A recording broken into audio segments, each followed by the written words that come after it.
আমার grade Bangladesh PLC এর হিসাব সহকারী পরীক্ষার প্রশ্ন এটা। আমরা ফার্স্টে গণিত অংশের সমাধান দেখব ব্যাখ্যা সহ, তারপরে বাকি প্রশ্নগুলো দেখব। তো এখান থেকে আমাদের সেটের অঙ্কটা শুরু হয়েছে 57 নম্বর প্রশ্ন থেকে। তো আসুন সমাধানটা দেখি যে কিভাবে করতে হবে। তো এখানে বলা আছে যে 1 থেকে 23 পর্যন্ত সংখ্যার যোগফল কত, কি বের করতে বলছে? 1 থেকে 23 পর্যন্ত সংখ্যার যোগফল। তাহলে যে কোনো স্বাভাবিক সংখ্যার যোগফলের সূত্র হচ্ছে, যে কোনো স্বাভাবিক সংখ্যা 1 থেকে n পর্যন্ত স্বাভাবিক সংখ্যার যোগফল নির্ণয়ের যে সূত্র সেটা হচ্ছে n into n plus 1/2, n into n plus 1/2। তাহলে এখানে 1 থেকে 23 পর্যন্ত, কিন্তু তাহলে n এর মান কত? n এর মান কিন্তু 23। তাহলে যোগফল কি হবে? যোগফল সমান সমান আমরা কি লিখবো? 23 ইন্টু কত? 23 প্লাস 1/2। তার মানে হচ্ছে 23 ইন্টু কত? 24/2, 2 দিয়ে কাটলে কত? 12। তার মানে 12 আর 23 গুণন করতে হবে। তাহলে 23 আর 12, 3 দুগুণে কত? 6, 2 দুগুণে 4 প্লাস 3 অক্ষে 3। এই যে 2 দুগুণে 4 প্লাস 3 অক্ষে 3, তার মানে কত? 7, আর 2 অক্ষে কত? 2। এটা হচ্ছে 7, 2 অক্ষে 2, তার মানে এদের যোগফল কত পাচ্ছি আমরা? 276। এখন 58 নাম্বার প্রশ্নটা দেখবো। তো 58 নাম্বার কি বলা আছে? 2 থেকে 32 পর্যন্ত মৌলিক সংখ্যা কত? তাহলে মৌলিক সংখ্যার যে ক্রম আমরা জানি 1 থেকে 100 পর্যন্ত 44, 22, 32, 23, 21। এটা কিন্তু আমরা জানি যে 1 থেকে 100 পর্যন্ত মৌলিক সংখ্যার ক্রম। তাহলে এইটা নির্দেশ করা হচ্ছে 0 থেকে 10, আর এইটা নির্দেশ করে কি আমাদের 11 থেকে 20, আর এই দুই নির্দেশ করে আমাদের কত? 21 থেকে 30, আর এই দুই নির্দেশ করে আমাদের কত? 31 থেকে 40। আর জ্বর দরকার নেই, কারণ আমাদের 32 পর্যন্ত বলছে, আমাদের এই চারটা নিয়ে হিসাব করলে হবে। তাহলে আমাদের এই পর্যন্ত তো কোনো ঝামেলা নাই। আমাদের এই যে কোন পর্যন্ত? এই যে 21 থেকে 30, 21 থেকে যে 30 পর্যন্ত, 0 থেকে শুরু করে 30 পর্যন্ত যে মানগুলো আছে এইগুলোতে আমার কোনো ঝামেলা নাই। তাহলে 4 4 4, এইটা তো আমরা লিখতে পারি যে 4 + 4 + 2, 4 4 8, 2 9 10, মানে এই পর্যন্ত ঠিক আছে। কিন্তু এখানে বলছে 32 পর্যন্ত, আর এই যে দুইটা, এই দুইটা শুরু হয়েছে কিন্তু 31 থেকে 40 পর্যন্ত। এই দুইটা কোথা থেকে শুরু হয়েছে? 31 থেকে 40 পর্যন্ত। তাহলে 31 কিন্তু নিজে একটা মৌলিক সংখ্যা। তাহলে এই দুইয়ের ভিতরে কিন্তু আমাদের একটা মৌলিক সংখ্যা চলে গেছে, সেটা আমাদেরকে এখানে নিয়ে আসতে হবে, কারণ আমাদের 32 পর্যন্ত নিতে বলছে। 32 পর্যন্ত নিতে হলে 31 একটা সংখ্যা থাকে, সেটা কি? একটা সংখ্যা। তাহলে এই জন্য 1। তাহলে 4 4 8 4 4 8 9 10 11। তাহলে 2 থেকে 32 পর্যন্ত মোট মৌলিক সংখ্যা হচ্ছে 11টি। এটা যেটা লিখছিলাম সেটা কিন্তু এই যে 100 মৌলিক সংখ্যার রেঞ্জ, মানে 1 থেকে 100 পর্যন্ত। এটা ছিল 0 থেকে 10 পর্যন্ত। এই মানে 0 থেকে 10 এর ভিতরে মোট মৌলিক সংখ্যা হচ্ছে 4টি। আবার 11 থেকে 20 এর ভিতরে মৌলিক সংখ্যা হচ্ছে 4টি। আবার এই দুইটা নির্দেশ করে যে 21 থেকে 30 এর ভিতরে মৌলিক সংখ্যা 2টি। আর এই দুইটা নির্দেশ করে কি যে 31 থেকে 40 এর ভিতরে মৌলিক সংখ্যা হচ্ছে 2টি। বাকিগুলো আমাদের দরকার নেই, কারণ আমাদের 32 পর্যন্ত বলছিল, যেটা আমরা এখানেই পেয়ে গেছি। তাইলে আমাদের তো এটা লাগবে, এবার আমাদের এটাও দরকার, এটাও দরকার, এটাও দরকার। এই পর্যন্ত যদি আমাদের যদি বলতো যে 30 পর্যন্ত, তাহলে কিন্তু এখানেই শেষ হয়ে যেত। যেহেতু আমাদের 32 পর্যন্ত বলছে, তাহলে আমাদের এই দুই নিয়ে চিন্তা করতে হবে। এই দুই কি ছিল? 31 থেকে 40 পর্যন্ত। তাহলে 31 থেকে 40, মানে 31 থেকে 40 এর ভিতরে একটা সংখ্যা আছে যেটা আমাদের মৌলিক সংখ্যা, সেটা কোনটা? সেটা হচ্ছে 31। এই জন্য আমরা এই একটা নেবো, কারণ 32 পর্যন্ত বলছিল, 32 এর আগে আমাদের ওই 31 থেকে 32 এই দুইটার ভিতরে আমাদের 31টা হচ্ছে একটা মৌলিক সংখ্যার, পরে আর আমাদের জ্বর দরকার নেই। তাহলে মোট ওই একটা নিলে হবে। তাহলে 4 4 8 9 10 11, তাহলে মোট মৌলিক সংখ্যা হচ্ছে 11টি। এখন এইটা দেখবো, এটাতে কি বলা আছে? দুটি সংখ্যার লসাগু 75, গসাগু 5, একটি সংখ্যা 15 হলে অপর সংখ্যাটি কত? তাহলে এটার সূত্র হচ্ছে যে লসাগু গুণন গসাগু, একটি সংখ্যা গুণন অপর সংখ্যা। সূত্রটা হচ্ছে যে একটি সংখ্যা গুণন হচ্ছে অপর সংখ্যা সমান সমান কত? লসাগু গুণন গসাগু। যদি এরকম প্রশ্ন আসে, সূত্র হচ্ছে এটা। তাহলে অপর সংখ্যাটি আমরা ধরে নেবো x, আমরা লিখবো যে ধরি অপর সংখ্যাটি হচ্ছে x। তাহলে একটি সংখ্যা গুণন অপর সংখ্যা সমান সমান লসাগু গুণন হচ্ছে গসাগু। তাহলে আমরা x বের করবো। x সমান সমান কত? 75 ইন্টু 5 বাই হচ্ছে 15, 5 দিয়ে 15 কাটলে 3 5 15, আর 3 25 কত? 75। তাহলে অপর সংখ্যাটি আমরা কত পাচ্ছি? অপর সংখ্যাটি হচ্ছে আমাদের 25। অপর সংখ্যাটি হচ্ছে আমাদের 25। এখন আমরা চলে যাব হচ্ছে এই অঙ্কে। এখানে কি বলা আছে? 3 অঙ্কের বৃহত্তম ও ক্ষুদ্রতম সংখ্যার পার্থক্য কত? কি বলা আছে? 3 অঙ্কের বৃহত্তম ও ক্ষুদ্রতম সংখ্যার পার্থক্য কত? তাহলে 3 অঙ্কের বৃহত্তম আর ক্ষুদ্রতম সংখ্যার পার্থক্য নির্ণয় করতে হবে।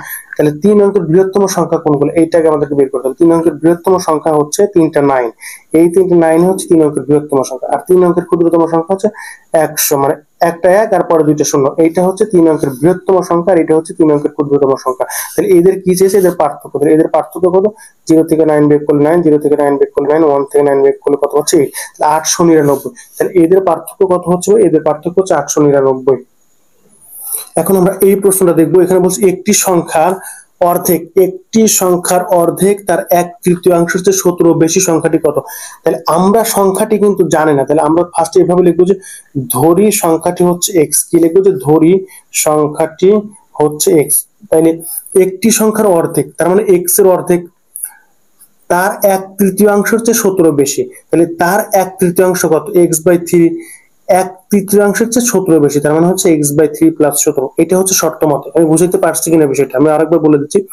একটি সংখ্যার অর্ধেক, তাহলে আমরা তো সংখ্যাটি জানি না, ফার্স্ট সংখ্যাটি ধরে নিয়েছি x, তাহলে সংখ্যার অর্ধেক বলতে x/2 সমান সমান তার 1/3, মানে আমি যে সংখ্যা ধরছি তার 1/3, তাহলে x/3 তার 1/3 হচ্ছে কি 17 বেশি, তাহলে 1/3 হচ্ছে যেহেতু 17 বেশি, তাহলে 1/3 যোগ 17, তাহলে সংখ্যাটি কত? x/2 মাইনাস হচ্ছে x/3 সমান সমান কত? 17। এখন এটাকে যদি লসাগু করি তাহলে লসাগু কত হবে? 6, 2 দিয়ে 6 ভাগ দিলে কত? 3x - 2x সমান সমান কত? 17।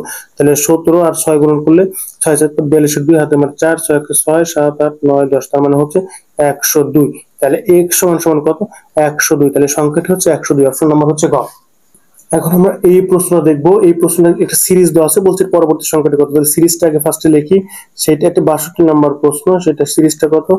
13, 17, 25 আর কত? 41। এখন বলছে 41 পরের সংখ্যাটি কত। তাহলে একটু খেয়াল করতে হবে, এটা হচ্ছে আমাদের প্রশ্ন নাম্বার। 13 আর 17 এর পার্থক্য কত? 14, 15, 16, 17, 4। এই জায়গায় ডিফারেন্স হচ্ছে 4। তাইলে ভাই খেয়াল করতে হবে 13 এর সাথে 4 যোগ করলে কিন্তু আমরা 17 পাচ্ছি। খেয়াল করে আগে ডিফারেন্স গুলো বের করি। তাহলে 17 আর 25 এর পার্থক্য কত? 8। 17 আর 25 এর পার্থক্য হচ্ছে 8। আর 25 আর 41 এর পার্থক্য হচ্ছে 16। আপনি একটু খেয়াল করে দেখবেন এইগুলো আসবে আর কি। 13 আর 17 এর পার্থক্য হচ্ছে 4, তার মানে 13 সাথে 4 যোগ করলে আমরা কত পাচ্ছি? 17। 13 সাথে 4 যোগ করলে আমরা পাচ্ছি কত? 17। এদের পার্থক্য হচ্ছে 8, তার মানে 17 আর 8 যোগ করলে আমরা পাচ্ছি কত? 25। 17 আর 8 যোগ করলে আমরা পাচ্ছি 25। এদের পার্থক্য হচ্ছে 16, তার মানে 25 আর 16 যোগ করলে আমরা পাচ্ছি কত? 41। আচ্ছা এখানে কিভাবে বাড়ছে? 4 দুগুণা 8 মানে 4 × 2, 4 দুগুণা 8, 8 দুগুণা 16, 8 × 2। তাহলে তারপরের সংখ্যাটি অবশ্যই কি হবে? 16 দুগুণা কত? 32, মানে 16 × 2, তাহলে এটা কত হবে? 32। তার মানে 41 আর 32 যোগ করে যেটা আসবে সেটা। তাহলে 2 আর 1 কত? 3, আর 4 আর 3 কত? 7। তাহলে এই 32 মানে 16 পরে কত আসবে? 16 দুগুণে কত? 32, যেহেতু 2 দিয়ে গুণন করে বাড়তেছে, তাহলে 32 আর 41 যোগ করলে আমরা পাবো হচ্ছে 73। তাহলে এর পরের সংখ্যাটা হবে কত? 73, তার মানে 62 ঘ। এখন আমরা দেখবো হচ্ছে এই প্রশ্নটা। এখানে বলা আছে একটি চেয়ার 180 টাকায় বিক্রি করায় 25% লাভ হয়, চেয়ারের ক্রয় মূল্য কত? একটি চেয়ার কত টাকায় বিক্রি করে? 180 টাকায় বিক্রি করে 25% লাভ হয়। তাহলে 25% লাভে বিক্রয় মূল্য কি লিখবো? যে 25% লাভে বিক্রয় মূল্য কত টাকা? 100 যোগ 25, তার মানে কত? 125 টাকা। 125 টাকা আমাদের কাছে কি হচ্ছে? ক্রয় মূল্য। এই 125 টাকা লাভ কখন হয়? যখন ক্রয় মূল্য 100 টাকা। আমাদের কাছে যাকে চাওয়া হবে তাকে আমরা ডান পাশে লিখবো। তাহলে আমাদের কাছে ক্রয় মূল্য চাওয়া হয়েছে, তাহলে এভাবে লিখবো যে বিক্রয় মূল্য 125 টাকা হলে ক্রয় মূল্য কত টাকা? ক্রয় মূল্য হচ্ছে 100 টাকা। আমাদের কাছে যেহেতু ক্রয় মূল্য চাওয়া হয়েছে, তাই ক্রয় মূল্যটাকে আমরা সবসময় মানে আমাদের কাছে যাকে চাওয়া হবে তাকে আমরা ডান পাশে লিখবো। যেহেতু ক্রয় মূল্য চাওয়া হয়েছে তাই ক্রয় মূল্যটাকে আমরা ডান পাশে লিখছি আর কি। তাইলে বিক্রয় মূল্য 125 টাকা হলে ক্রয় মূল্য কত টাকা? 100 টাকা। তাহলে বিক্রয় মূল্য 1 টাকা হলে ক্রয় মূল্য কত? 100 বাই হচ্ছে 125। এটা কিন্তু 100 লিখছে, এটা কিন্তু 100 ভাই, এটা 100। তাইলে আর তারপরে কি বলছে? 180 টাকায় বিক্রয় করে। তাহলে বিক্রয় মূল্য আবার কত হলে? 180 টাকা হলে, তাহলে 100 গুণন 180 বাই কত? 125। তাইলে এটিকে এখন কাটাকাটি করতে হবে। 5 দিয়ে কাটি, 5 20 100, 5 25 125। তাহলে আবার যদি 5 দিয়ে কাটি, 4 5 20, 5 5 25। এখন 5 দিয়ে যদি 180 কে কাটি, 5 ভাগ 180, 3 5 কত? 15, তার মানে 30, 5 6 কত? 30। তাহলে 5 দিয়ে 180 কাটলে এখান থেকে পাবো হচ্ছে 36। তাহলে 36 আর 4 গুণন করলে যেটা পাবো সেটাই হচ্ছে অ্যান্সার। তাহলে 4 ছক 24 এর 4 ছক 24 এর 4 হাতে আমার 2, 3 4 13 14, 144। তাহলে এইটার অ্যান্সার হচ্ছে 144। তার মানে কত টাকা? 140 টাকা। আচ্ছা অপশনে নাই, এর অ্যান্সার কি? অপশন ব্ল্যাঙ্ক, যে 144 টাকা মানে অপশনে নাই অ্যান্সারটা। এখন আমরা যেটা দেখবো, এটা খুবই একটা গুরুত্বপূর্ণ প্রশ্ন। এই প্রশ্ন বলা আছে একটি চাকা এত মিটার যদি 10 বার করে চাকাটির ব্যাসার্ধ কত? দেখেন আমি একটা শর্টকাট সূত্র লিখছি, এই সূত্রটা সবসময় অ্যাপ্লাই করতে পারবেন যদি এরকম চাকার প্রশ্ন আসে। তাহলে সূত্রটা কি? পথ সমান পরিধি ইনটু ঘূর্ণন সংখ্যা। কি সূত্র? পথ সমান পরিধি ইনটু ঘূর্ণন সংখ্যা। খেয়াল করতে হবে, এই যে পথ সমান পরিধি ইনটু ঘূর্ণন সংখ্যা, বৃত্তাকার যে কোনো বিন্দুর পরিধি হচ্ছে 2πr। তাহলে আমি কি লিখছি? পথ সমান পরিধি ইনটু ঘূর্ণন সংখ্যা। তাহলে এখানে পথ কত? একটি চাকা 420-40 মিটার ছিল 10 বার করে চাকাটির ব্যাসার্ধ কত? পথ কিন্তু 440 মিটার, তাহলে পথ কত? পথ হচ্ছে 440, মানে এই সূত্র অনুযায়ী আমি বসাচ্ছি পথ সমান পরিধি ইন্টু ঘূর্ণন সংখ্যা। তাহলে 440 মিটার হচ্ছে পথ, পথ সমান সমান পরিধি ইন্টু ঘূর্ণন সংখ্যা। তাহলে পরিধিকে পরিধির মতো রেখে দিলাম, ঘূর্ণন সংখ্যা কত? কয়বার করে? 10 বার, তাহলে ঘূর্ণন সংখ্যা হচ্ছে 10। তার মানে কত? 440, পরিধি মানে কত? 2πr সমান সমান কত? ইন্টু 10, তাহলে ইন্টু 10, তাহলে 440/10 সমান সমান 2 ব্যাসার্ধ চেয়েছে তো আর বের করবো, আর পাই মানে আমরা জানি 22/7, পাই মানে হচ্ছে 22/7, তাহলে এটা রাখলাম আর কি। তাহলে এই শূন্য এই শূন্য কাটাকাটি করে দিলাম, তাহলে কি হয়? 7টা, আচ্ছা 7টা ভাগ ছিল, এ পাশে গুণন হবে, তাহলে 40 × 7 হবে। 2 আর 22 গুণন ছিল, তাহলে এ পাশে ভাগ হবে, তাহলে 2 × 22 সমান সমান হচ্ছে 8। 7টা ভাগ ছিল, এ পাশে গুণন হয়েছে, 22 আর 2 গুণন ছিল, এ পাশে ভাগ হয়েছে, 22 দুগুণে কত? 44, তাহলে এইটাও 44 আসবে, আর এই 40 কাটাকাটি গেল, তাহলে 7 সমান সমান কত? 8। তার মানে ব্যাসার্ধ কত? ব্যাসার্ধ হচ্ছে 7 মিটার। এই যে অপশন খ নাম্বার, অপশন গ, সরি অপশন গ, ব্যাসার্ধ হচ্ছে 7 মিটার, অপশন গ। এখন আমরা এই যে 65 নাম্বার প্রশ্নটা দেখবো। এখানে কি বলা আছে? বলা আছে এই যে লবণের মূল্য 25% বৃদ্ধি পেলে ব্যবহার শতকরা কত কমালে লবণ বাবদ ব্যয় বৃদ্ধি পাবে না? তাহলে লবণের মূল্য 25% বৃদ্ধি পেলে, তার মানে 25% বৃদ্ধি মানে কত? 25% বৃদ্ধি পায় কত টাকায়? 25% বৃদ্ধি পায় 100 টাকায় 25% বৃদ্ধি পায়, তার মানে কত? 100 যোগ 25 সমান সমান কত? 125 টাকা। মানে 100 টাকায় যদি 25 টাকা বৃদ্ধি পায়, তাহলে এদের যোগফল হচ্ছে কত? 125 টাকা। তাইলে এখানে বলছে যে শতকরা কত কমালে লবণ বাবদ ব্যয় বৃদ্ধি পাবে না? শতকরা কত কমাতে হবে?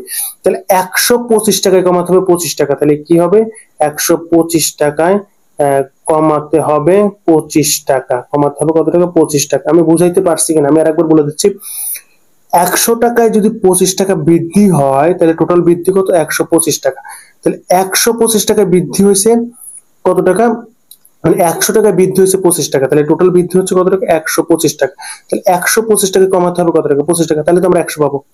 125 টাকা যদি আমরা 25 টাকা কমাই, তাহলে তো আমরা 100 টাকা পাবো। তাহলে লিখছি 100, এখানে বলছিল যে ব্যয় বৃদ্ধি পাবে না, তার মানে 125 টাকায় 25 টাকা কমালে আমাদের ব্যয় বৃদ্ধি পাবে না। তাইলে কি 125 টাকায় কমাতে হবে 25 টাকা, তাহলে 1 টাকায় কত কমাতে হবে? 1 টাকায় কমাতে হবে হচ্ছে 25/125, আর 100 টাকায় কত কমাইতে হবে?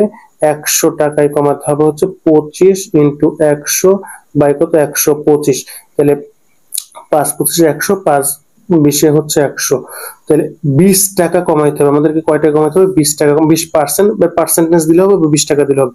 এই যে 20%, এটা আমাদেরকে কমাইতে হবে। তো এখন আমরা দেখবো এই প্রশ্নটা 65 নাম্বার। এখানে বলা আছে একটি ত্রিভুজের 3 বাহুকে বর্ধিত করলে উৎপন্ন বহিস্থ কোণ তিনটির সমষ্টি কত ডিগ্রি হবে?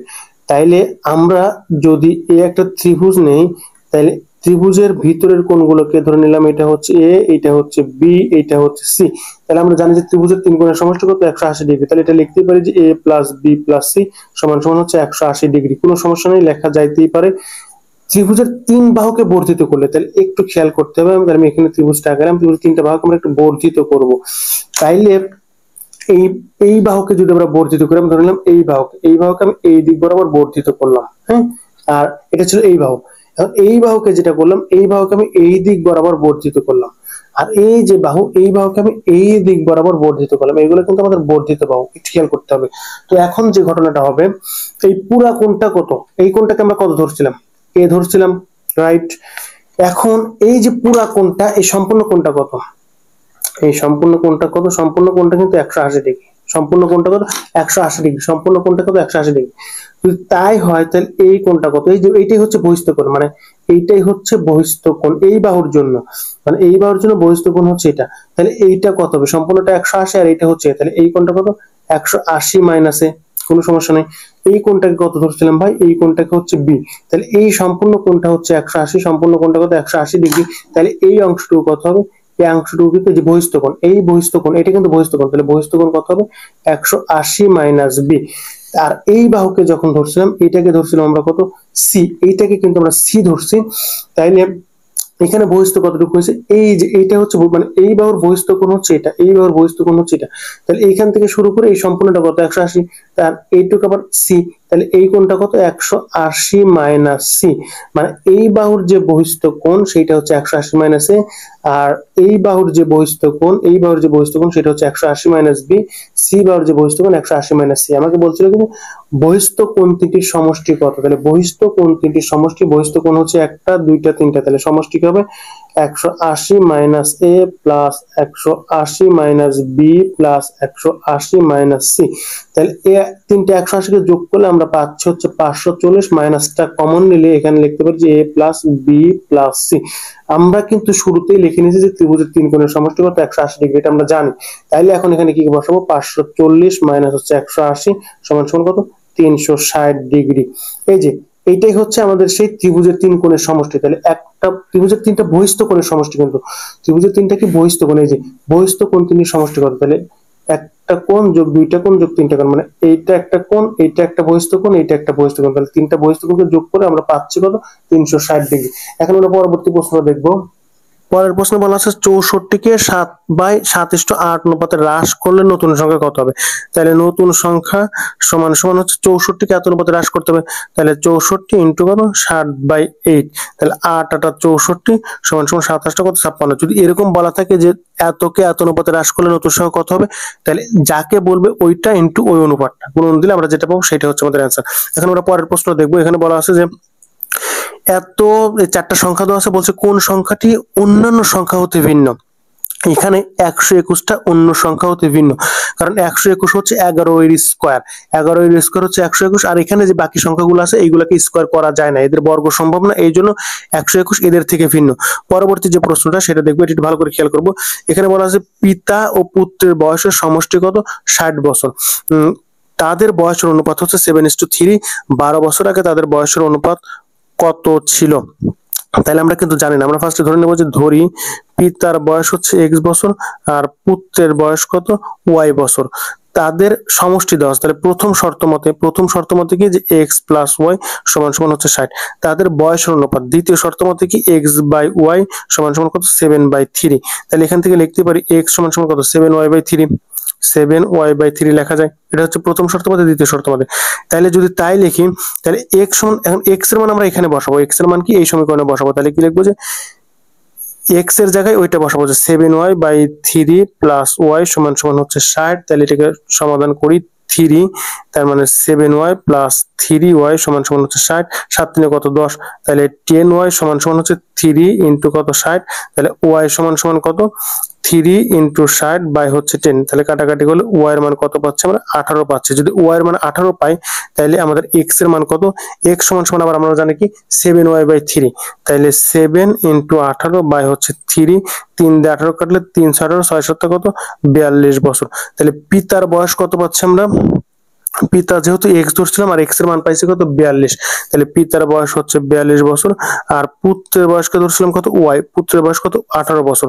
এখন প্রশ্নে চাইছে কি 12 বছর আগে তাদের বয়সের অনুপাত কত ছিল, তাহলে 12 বছর আগে, আফটার 12 বছর পূর্বে, মানে বিফোর 12 ইয়ার্স, বিফোর 12 ইয়ার্স পিতা, মানে 12 বছর পূর্বে পিতার বয়স কত, 12 বছর পূর্বে, কিন্তু পরে না, কিন্তু এই যে আগে, আগে মানে পূর্বে, তার মানে বিফোর, তাহলে 12 বছর আগে পিতার বয়স কত, তাহলে কমে যাবে, তার মানে কত x মাইনাস 12, যেহেতু 12 বছর আগে, তার মানে কত 42 মাইনাস 12, তার মানে কত 12 বছর আগে পিতার বয়স কিন্তু 30 বছর, আর 12 বছর আগে পুত্রের বয়স কত, 12 বছর আগে পুত্রের বয়স সমান সমান কত y মাইনাস 12, তার মানে কত 18 মাইনাস 12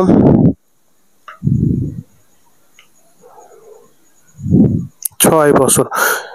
তার মানে হচ্ছে যে পিতার বয়স হচ্ছে 30 বছর, পুত্রের বয়স হচ্ছে কত 6 বছর। তাদের আবার অনুপাত চেয়েছে, তার মানে তাদের অনুপাত, তাইলে অপশনটা কিন্তু যে অনুপাতে দেওয়া আছে, তাহলে লিখবো কি যে পিতা বাই পুত্র, মানে 12 বছর আগে পিতা বাই পুত্রের বয়স, মানে 12 বছর আগে পিতার বয়স হচ্ছে এত বছর, 12 বছর আগে পুত্রের বয়স হচ্ছে এত বছর, তাহলে 12 বছর আগে তাদের বয়সের অনুপাত হচ্ছে 30/6, মানে পিতা বাই পুত্র হবে কিন্তু, তাহলে 6 দিয়ে 30 কাটলে কত 5 হবে, আর কিছু না, এখানে নিচে যেহেতু কিছু না, তাহলে মনে মনে ধরে নিলাম 1, তাহলে তাদের বয়সের অনুপাত হবে কত 5:1, তাদের বয়সের অনুপাত হচ্ছে কত 5:1। এখন আমরা চলে যাব তার পরের প্রশ্নে। পরের প্রশ্নটাকে বলা আছে যে নিচের কোনটি 2/3 থেকে বড়, তাহলে কোনটি 2/3 থেকে বড় এটা আমরা চেক করব। 2 ক নাম্বার অপশন থেকে চেক করব, 2/3 আর 31/50, 2/3 আর কত 31/50, এটা ছিল ক নাম্বার অপশন। তাহলে দেখি এখান থেকে কত আসে। তাহলে 50 দুগুণে কত 100, আর 3 দিয়ে 31 গুণন করলে কত হয়, 3 অক্ষে 3 আর 3 3 9, 93 না, 2/3 বড় হচ্ছে। তাই খ নাম্বার অপশনটা দেখি 9/11, খ নাম্বার অপশনটা কত 2/3, 9/11, খ নাম্বার অপশন হচ্ছে 9/11। তাহলে 11 দুগুণে কত 22 আর 3 নং কত 27, এই যে পাওয়া গেছে কিন্তু 27 বড়। তার মানে 2/3 থেকে বড় কি 9/11, তার মানে এখানে 9/11টা হচ্ছে 2/3 থেকে বড়। তাহলে অপশন হচ্ছে খ নাম্বার এটা। এখন আমরা এই প্রশ্নটা দেখবো 71 নম্বর। এখানে বলা হচ্ছে একটি সমবাহু ত্রিভুজের প্রতি বাহুর দৈর্ঘ্য 10 মিটার হলে ত্রিভুজটির ক্ষেত্রফল কত। তাহলে সমবাহু ত্রিভুজের ক্ষেত্রফল নির্ণয়ের সূত্র হচ্ছে, সমবাহু ত্রিভুজের ক্ষেত্রে কিন্তু সমবাহু ত্রিভুজের ক্ষেত্রে সমবাহু ত্রিভুজের ক্ষেত্রফল নির্ণয়ের সূত্র হচ্ছে √3/4 স্কয়ার। সমবাহু ত্রিভুজের সবগুলো বাহু সমান, এর জন্য সূত্রটা হচ্ছে যে সমবাহু ত্রিভুজের ক্ষেত্রফল √3/4 স্কয়ার। তার মানে হচ্ছে যে √3/4, এ মানে কত 10, তার মানে 10 স্কয়ার, তার মানে কত √3/4 ইন্টু কত 100, 4 25 100, 4 25 100, তার মানে 25√3, 25√3 এত বর্গমিটার আর কি। তাহলে 25√3 এত বর্গমিটার, এটা হচ্ছে অ্যান্সার। তাহলে পরের প্রশ্ন দেখবো। পরের প্রশ্ন বলা আছে একটি বৃত্তের ব্যাস দ্বিগুণ করা হলে ক্ষেত্রফল কত গুণ হবে। কি বলা আছে, একটি বৃত্তের ব্যাস দ্বিগুণ হলে ক্ষেত্রফল কত গুণ হবে। তাহলে একটু খেয়াল করতে হবে, ব্যাস দ্বিগুণ হলে তাহলে আমরা ধরে নিলাম শুরুতে ব্যাস হচ্ছে d1 = d, পরে ব্যাস কি দ্বিগুণ হবে, তাহলে d2 = কত 2d, d2 d1 d, d2 যখন d1 = d তখন ক্ষেত্রফল কত পাই আর 1 স্কয়ার, যখন d2 = d তখন ক্ষেত্রফল কত পাই আর 2 স্কয়ার। এখন a1 = আমরা লিখতে পারি কি, যেহেতু বলছে কি যে ক্ষেত্রফল কত গুণ হবে, তার মানে a2 = হট অফ a1, মানে পরের ক্ষেত্রফলটা পূর্বের কত গুণ হবে, মানে চাচ্ছে এখানে বোঝাচ্ছে যে পরের ক্ষেত্রফলটা পূর্বের কত গুণ হবে, মানে a2 a1 এর কত গুণ। তাহলে আমরা a2/a1 করি, a2 বাই হচ্ছে a1, a2 মানে কত, a2 মানে হচ্ছে পাই r2 হোল স্কয়ার, পাই r2 হোল স্কয়ার, আর নিচে কত পাই r1 হোল স্কয়ার। তাহলে পাই পাই কাটাকাটি চলে যাবে। তাহলে r2 মানে কত d2/2, আর r1 মানে কত d1/2, পুরোটার উপরে হোল স্কয়ার। তাহলে এখান থেকে যে হিসাবটা আসবে যে d2 বাই হচ্ছে 2 ইন্টু 2 বাই হচ্ছে d1, পুরোটার উপর হোল স্কয়ার দিলে 2 কাটাকাটি চলে যাবে। তার মানে আমার কাছে আসছে কত d2/d1, এইটার উপর হোল স্কয়ার। আবার আমরা কিন্তু আগেই লিখে নিয়েছিলাম যে d2 মানে কত 2d, আর d1 মানে কত d, তার মানে কত যে 2d বাই হচ্ছে d, এইটার উপর হোল স্কয়ার। তাহলে d কাটাকাটি গেল, এখান থেকে আসছে কত 4। তার মানে a2/a1 সমান কত পাচ্ছি 4, a2/a1 আমরা যেটা পাচ্ছি যে a2/a1 সমান কত 4। তাহলে a2 সমান হচ্ছে 4a1, a2 সমান কত 4a1। এখানে কি বলা ছিল, এখানে বলা ছিল যে একটি বৃত্তের ব্যাস দ্বিগুণ হলে ক্ষেত্রফল কত গুণ হবে। তাহলে ক্ষেত্রফল পূর্বের কত গুণ হবে 4 গুণ, মানে পরের ক্ষেত্রফল পূর্বের কত গুণ হবে 4 গুণ। এই ছিল মোটামুটি আমাদের এইখানকার অঙ্ক। এখন আমরা বাকি যে প্রশ্নগুলো ছিল সেই প্রশ্নগুলো একটু বুঝবো এবং পড়ে নেবো আর কি। আমি বাকি প্রশ্নগুলো দেখিয়ে দিচ্ছি, আপনারা একটু ভিডিও পজ করে করে পড়ে নেবেন। এখানে ব্যাখ্যা সহ দেওয়া আছে, আপনারা একটু দেখে নেবেন আর কি। এই যে এইগুলো হচ্ছে সেই প্রশ্ন, এবং এই প্রশ্নগুলো দেখার পাশাপাশি এখানে কিছু টেকনিক আছে, যে টেকনিকগুলো আপনারা অ্যাপ্লাই করতে পারেন, একটু দেখাবো আর কি, একটু খেয়াল করেন, আপনারা একটু পড়ে নেবেন। এই যেমন 3 নম্বর প্রশ্নে কি বলা আছে, বাংলাদেশে ভ্যাট কখন চালু হয়। বাংলাদেশের ভ্যাট চালু হয় হচ্ছে 1991 সালের 1 জুলাই। এখন অনেক জায়গায় এই প্রশ্নটা আসে যে ভ্যাট কি ধরনের কর, ভ্যাট কি ধরনের কর। আমি এখানে একটা কথা লিখে রেখেছি ভ্যারক্ষ, কি লিখে রেখেছি ভ্যারক্ষ। তাহলে আমরা জানি দুইটা, একটা হচ্ছে প্রত্যক্ষ কর হইতে পারে, পরোক্ষ কর হইতে পারে। তাহলে ভ্যাট হচ্ছে একটা কি রক্ষ, মানে কি পরোক্ষ। এই যে পরোক্ষ থেকে আমি নিয়েছি রক্ষ, আর ভ্যাট থেকে নিয়েছি ভ্যাট, তাহলে ভ্যাট একটি পরোক্ষ কর। তাহলে ওইটা মনে না থাকলে আমরা এভাবে মনে রাখতে পারি ভ্যারক্ষ। এর মানে বোঝাচ্ছে যে ভ্যাট একটি পরোক্ষ কর, এর মানে কি বোঝাবে ভ্যাট একটি পরোক্ষ কর। একই সাথে আপনার এই পাশটাও দেখে নেন, একই সাথে এই পাশটাও দেখে নেবেন আর কি। তো এখানে বলা ছিল কি উপকূল হতে বাংলাদেশের অর্থনৈতিক সমুদ্র সীমা কত নটিক্যাল মাইল, অর্থনৈতিক সমুদ্র সীমা। তাহলে এই সময় অনেকটা প্যাচ লাগে, কোনো প্রশ্নে চাই অর্থনৈতিক সমুদ্র সীমা কত, কোনো প্রশ্নে চাই রাজনৈতিক সমুদ্র সীমা কত। তাহলে এই যে ব্যাখ্যা থেকে আমি শর্টকাটে মনে রাখছি ওদু রাবা অর্থনৈতিক হচ্ছে 200 নটিক্যাল মাইল। অর্থনৈতিক কত, এই যে অর্থনৈতিক হচ্ছে 200 নটিক্যাল মাইল, এর জন্য লিখছে ওদু, মানে অর্থনৈতিক হচ্ছে 200, রাবা মানে রাজনৈতিক হচ্ছে 12 নটিক্যাল মাইল। এই যে রাজনৈতিক, এই যে রাজনৈতিক হচ্ছে 12 নটিক্যাল মাইল। রাবা আমাদেরকে নির্দেশ করবে রাজনৈতিক 12 নটিক্যাল মাইল, আর অর্থনৈতিক হচ্ছে 200 নটিক্যাল মাইল। এখন এখানে যেটা দেখার বিষয়, তাহলে ভ্যাটটা দেখলাম, এখান থেকে এটা দেখবো যে সিকেন্দার আবু জাফর সম্পাদিত পত্রিকার নাম কি। তাহলে যেখানে কি লিখছি, এখানে একটা কথা লিখছি জাফসম, জাফসম এটা না লিখে এটা জাফসম, জাফসম, তার মানে হচ্ছে জাফর, জাফর সম্পাদিত পত্রিকাটা হচ্ছে সমকাল, জাফসম আবু জাফর, জাফর সম্পাদিত পত্রিকাটা কি সমকাল। এখন এইভাবে একটু টেকনিক্যালি আপনারা একটু পড়ে নেবেন যাতে এই প্রশ্নগুলো আপনাদের প্যাচ না লাগে, কারণ এই প্রশ্নগুলো কিন্তু অনেক গুরুত্বপূর্ণ, অনেকবার আসা প্রশ্ন এবং প্রায় পরীক্ষায় আসতে দেখা যায়। অনেক সময় কনফিউজ তৈরি হয় যে এই প্রশ্নগুলো মানে পরীক্ষার হলে কি আমরা ভুলে যাই, যাতে এই ভুলগুলো আমাদের আর না হয় এই জন্য এই প্রশ্নগুলো একটু টেকনিক্যালি পড়তে হবে এবং আমাদের মনে রাখতে হবে। তো এই ছিল মোটামুটি এখানকার। এখন আমরা পরের পেজের প্রশ্নগুলো দেখবো আর কি। পরের পেজে এই যে 10 নম্বর থেকে প্রশ্নটা শুরু, একটু খেয়াল করবেন, একটু আপনারা একটু পড়ে নেবেন, দরকার হলে আপনারা স্ক্রিনশট বা ভিডিও পজ করে পড়ে নেবেন।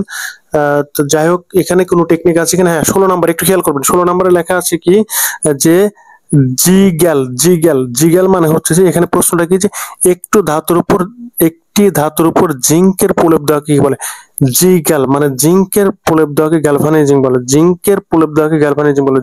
জিঙ্ক থেকে জি আর গ্যালভানাইজিং থেকে গয়যুগল আকার। আমি বুঝাতে পারছি কিনা, আমি যে এই প্রশ্নটার কথা বললাম, জিঙ্ক থেকে নিয়েছি জি আর গ্যালভানাইজিং থেকে নিয়েছি গ্যাল, এই জন্য জি গ্যাল, জি গ্যাল, জিঙ্ক ধাতু প্রলেপ দেওয়াকে কি বলে, গ্যালভানাইজিং, যাতে আমাদের সহজে মনে থাকে এই জন্য এই টেকনিকগুলো।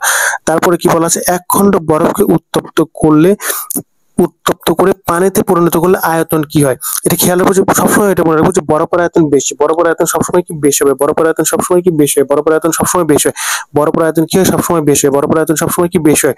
তার মানে হচ্ছে বরফকে উত্তপ্ত করলে পানিতে পরিণত করে, বরফকে উত্তপ্ত করে কিসে পড়ে, পানি, তার মানে কি পানির আয়তন কমে যাবে, স্বাভাবিক জিনিস। তাহলে 17 খ নম্বর হচ্ছে অ্যান্সার, পানির আয়তন কি হবে, কমে যাবে। বরফকে উত্তপ্ত করলে বরফের আয়তন কি হয়, বেশি হয়। কিন্তু এখানে যেহেতু আমরা সবসময় এটা মনে রাখবো যে বরফের আয়তন বেশি, তাহলে বরফ থেকে যখন পানি যাবে তখন তার আয়তনটা কি কমে যাবে। যাই হোক, এখন তার পরের প্রশ্ন, অ্যান্সারটা এখানে দেওয়া আছে, আপনারা পরে দেখে নিতে পারবেন, দিয়ে ওখান থেকে দাগিয়ে নেবেন আর কি। তো এখন দেখি এখানে আর কোনো কিছু, হ্যাঁ এখানে লেখা আছে প্রাথমিক বর্ণ 9 কোটি, প্রাথমিক বর্ণ হচ্ছে 3টি, সেটাকে আমরা মনে রাখি যে নীলাস। প্রাথমিক বর্ণকে মনে রাখবো কিভাবে, নীলাস মানে নীল, লাল আর সবুজ, এই 3টি বর্ণকে বলা হয় হচ্ছে প্রাথমিক বর্ণ। এখন ওইখানে তো আপনারা অ্যান্সার পাননি, দাগানো ছিল না, আপনারা একটু এখান থেকে দেখে নেবেন এই যে অ্যান্সারটা, এই যে অপশনগুলোর অ্যান্সার হচ্ছে এই যে এখানে দেওয়া আছে 21 পর্যন্ত, একটু খেয়াল করবেন এই যে 21 পর্যন্ত অ্যান্সার গুলো এই যে এখানে দেওয়া আছে, আপনারা একটু এখান থেকে দেখে পরে ওখানে একটু দাগিয়ে নেবেন আর কি, বা ওখানে ব্যাখ্যা থেকে পড়ে নিতে পারেন, ব্যাখ্যাতে অ্যান্সার গুলো দেওয়া আছে, যেটা দেখলে আপনাদের উপকারে আসবে। এখন আমরা পরের পেজের প্রশ্নগুলো দেখি, আশা করি এটা দেখে নিয়েছেন। পরের পেজে দেখি কি প্রশ্নগুলো আছে। এই যে পরের পেজে এই যে 22 থেকে প্রশ্ন শুরু, এখানে একটা কথা লেখা আছে ফিটিসি, ফিটিসি, ফিটিসি, ফিটিসি মানে ফিউজ তার কিসের সংকর, টিন আর সীসা। এই যে ফিউজ থেকে নিয়েছি ফি, টিন থেকে নিয়েছি টি, সীসা থেকে নিয়েছি সি, তাহলে কি ফি টি সি, ফি টি সি। তাহলে যদি কখনো আসে ফিউজ তার কিসের সংকর, যদি ভুলে যান তখন এই টেকনিক অ্যাপ্লাই করবেন, যার সাথে যায় ফিটিসি, তখন আপনার মনে হবে যে ফিটিসি নামে কিছু একটা আমি পড়েছি এবং সেই ফিটিসি শব্দটা এর সাথে মিলে যাচ্ছে, তাহলে অ্যান্সার হচ্ছে এইটা। বাকিগুলো একটু দেখে নেবেন আপনারা, দেখা যাক, একটু দেখে নেন, একটু স্ক্রিনশট দিয়ে নেবেন যাতে পরবর্তীতে আপনাদের এটা পড়তে সুবিধা হয়।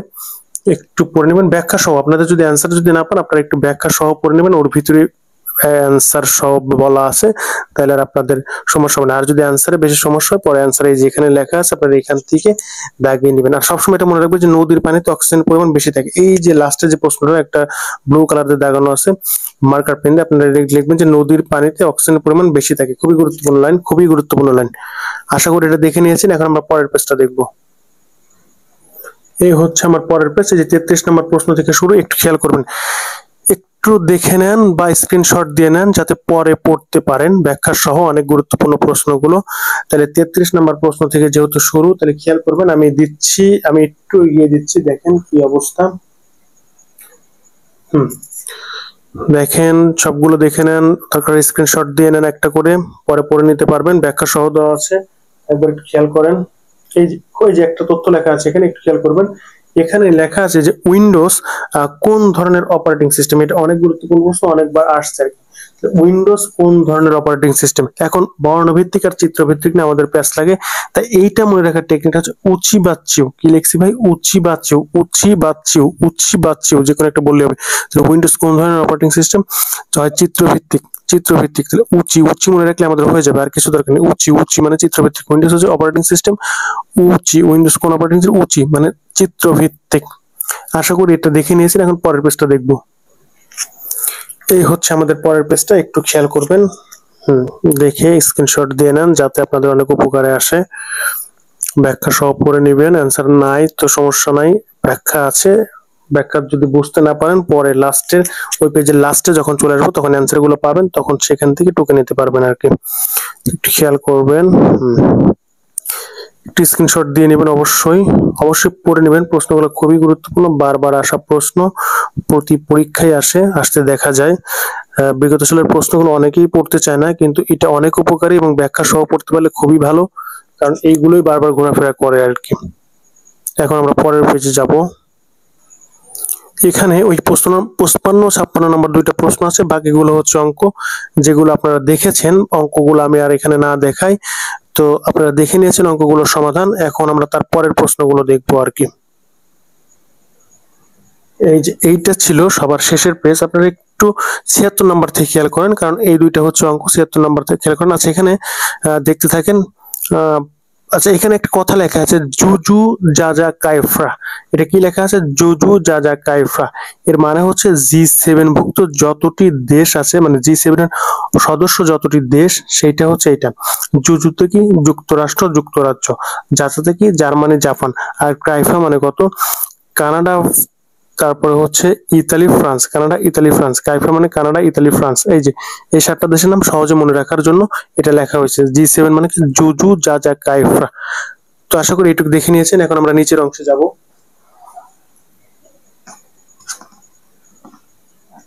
একটু খেয়াল করবেন, একটু স্ক্রিনশট দিবেন যাতে পরবর্তীতে জিনিসগুলো পড়ে নিতে পারেন।